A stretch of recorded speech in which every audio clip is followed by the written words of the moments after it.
ಇವತ್ತು ಬೈರಮಂಗಲದಿಂದ ರೈತರು ಫ್ರೀಡಮ್ ಪಾರ್ಕ್ವರೆಗೆ ಪಾದಯಾತ್ರೆ ಹಮ್ಮಿಕೊಂಡಿದ್ದಾರೆ. ಯಾಕಂತಂದರೆ ನಾವು ಭೂಮಿನ ಕೊಡಲ್ಲ ಅಂತೇಳಿ. ಅದೇ ಥರ ಮನೆ ಮುಖ್ಯಮಂತ್ರಿಗಳು ಕೂಡ ಸ್ಪಷ್ಟವಾಗಿ ಹೇಳಿದ್ದಾರೆ, ರೈತರು ಸ್ವೇಚ್ಛೆಯಿಂದ ಕೊಟ್ಟರೆ ಮಾತ್ರ ನಾವು ಖರೀದಿ ಮಾಡ್ತೀನಿ ಅಂತೇಳಿ. ಅದರಿಂದಾಗಿ ಒಬ್ಬ ಅಭಿಮಾನಿಯಾಗಿ ಒಬ್ಬ ರೈತರ ಪರವಾಗಿ ನಾನು ಮಾನ್ಯ ಮುಖ್ಯಮಂತ್ರಿಗಳಿಗೆ ಕೇಳ್ಕೊಳ್ಳೋದು ಏನಂತಂದರೆ, ನಿಮ್ಮ ಒಂದು ಅಮೂಲ್ಯವಾದ 20 ನಿಮಿಷ ಸಮಯ ನನಗೆ ಕೊಟ್ಟರೆ ನಿಮಗೆ 3,000 ಕೋಟಿಯಿಂದ 5,000 ಕೋಟಿವರೆಗೆ ಒಂದು ಆದಾಯ ಮೂಲ ನಾನು ಕೊಡ್ಬೇಕು ಅನ್ಕೊಂಡು ಒಂದು ತಿಂಗಳಿಗೆ.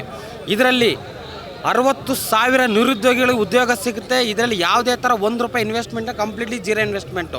ಪ್ಲಸ್ ಒಂದು ವರ್ಷ 30,000 ಕೋಟಿಯಿಂದ 50,000 ಕೋಟಿವರೆಗೆ ಆದಾಯ ನಾನು ಕೊಡ್ತೀನಿ. ಕೇವಲ ನಿಮ್ಮ ಒಂದು ಅಮೂಲ್ಯವಾದ ಒಂದು 20 ನಿಮಿಷ ಸಮಯ ಕೊಟ್ಟರೆ ಈ ಅಭಿಮಾನಿ ಶಿವಕುಮಾರ್ ಟಿ ನಾನು ನಿಮಗೆ ಈ ಆದಾಯ ಮೂಲನ ತಲುಪಿಸ್ಬೇಕಂತ ನಾನು ನಿಮ್ಮ ಮಾಧ್ಯಮ ಮೂಲಕ ನಾನು ಕೇಳ್ಕೊತಾ ಇದ್ದೀನಿ. ನನ್ನ ಮೊಬೈಲ್ ನಂಬರ್ 9036523369. ನಿಮ್ಮ ಅಮೂಲ್ಯವಾದ ಒಂದು 20 ನಿಮಿಷ ಸಮಯ ಕೊಟ್ಟರೆ ನಿಮ್ಮ ಮಾಧ್ಯಮ ಮೂಲಕ ನಾನು ಕೊಡಬೇಕು ಆದಾಯ ಮೂಲ ಅಂತ ನಾನು ಕೇಳ್ಕೊತಿದ್ದೀನಿ. ಆದಷ್ಟು ನಿಮ್ಮ ಮಾಧ್ಯಮದವರು ಇದನ್ನು ತಲುಪಿಸೋಕೆ ಪ್ರಯತ್ನ ಪಡಿ. ಥ್ಯಾಂಕ್ ಯು, ಧನ್ಯವಾದ.